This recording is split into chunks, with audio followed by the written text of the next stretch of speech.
Cabinet મંત્રી શ્રી બળવંતસિંહ રાજપૂતની અધ્યક્ષતામાં Siddhpur division grid સ્ટાફની ધિરાણ અને ગ્રાહક સહકારી મંડળી લિમિટેડનો સુવર્ણ જયંતિ સમારોહ યોજાયો.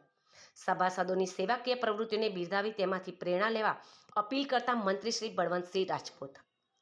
મંત્રી શ્રી બળવંતસિંહ રાજપૂતના હસ્તે પોલીસ ડાયરીનું વિમોચન, મૃત્યુ સહાય નિધિ અંતર્ગત 5 લાખનો ચેક અર્પણ, નિવૃત્ત કર્મચારીનું સન્માન અને વિદ્યાર્થીઓને ઇનામ વિતરણ કરાયું. કેબિનેટ મંત્રી શ્રી બળવંતસિંહ રાજપૂતની અધ્યક્ષતામાં ગવર્મેન્ટ નર્સિંગ કોલેજ સિદ્ધપુર ખાતે સિદ્ધપુર ડિવિઝન ગ્રીડ સ્ટાફની ધિરાણ અને ગ્રાહક નાગરિક સહકારી મંડળી લિમિટેડનો સુવર્ણ જયંતિ સમારોહ યોજાયો. જેમાં કેબિનેટ મંત્રી શ્રી બળવંતસિંહ રાજપૂતના ઓફિસ ડાયરીનું વિમોચન તેમજ મૃત્યુ સહાય નિધિ અંતર્ગત 5 લાખનો ચેક અર્પણ કરાયો, નિવૃત્ત કર્મચારીનું સન્માન અને સભાસદોના ધોરણ 10 અને 12 વિદ્યાર્થીઓને શૈક્ષણિક ક્ષેત્રે સફળતા બદલ ઇનામ વિતરણ પણ કરાયું હતું. આ પ્રસંગે કેબિનેટ મંત્રી શ્રી બળવંતસિંહ રાજપૂતે સભાસદોની સેવાકીય પ્રવૃત્તિને બિરદાવીને અભિનંદન પાઠવ્યા હતા.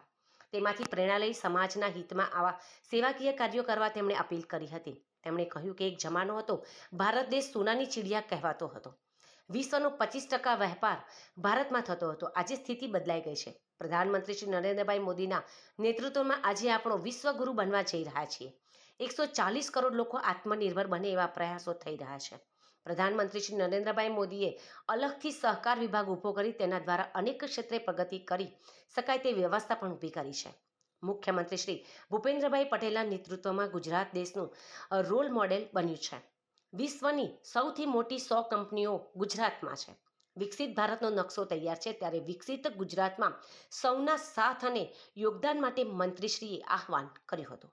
આ પ્રસંગે શ્રી વાસણભાઈ આહિર, પૂર્વ મંત્રી શ્રી NF ચૌધરી તેમજ MD UGVCL શ્રી સુરેશભાઈ જી દેસાઈ, પ્રમુખ શ્રી બળવંતભાઈ દેસાઈ તેમજ senior secretary general AGVKS Shri Sureshbhai Patel તેમજ ચેરમેન શ્રી જિલ્લા સહકારી સંઘ પાટણ શ્રી BB બોડાત, અધિક્ષક ઇજનેર શ્રી UGVCL શ્રી AH પટેલ, કાર્યપાલક ઇજનેર શ્રી UGVCL વિભાગીય કચેરી સિદ્ધપુર શ્રી VR ચૌધરી તેમજ કાર્યપાલક ઇજનેર શ્રી જેટકો વિભાગીય કચેરી ખેરાલુ કારોબારી સભ્યોશ્રીઓ ઉપસ્થિત રહ્યા હતા.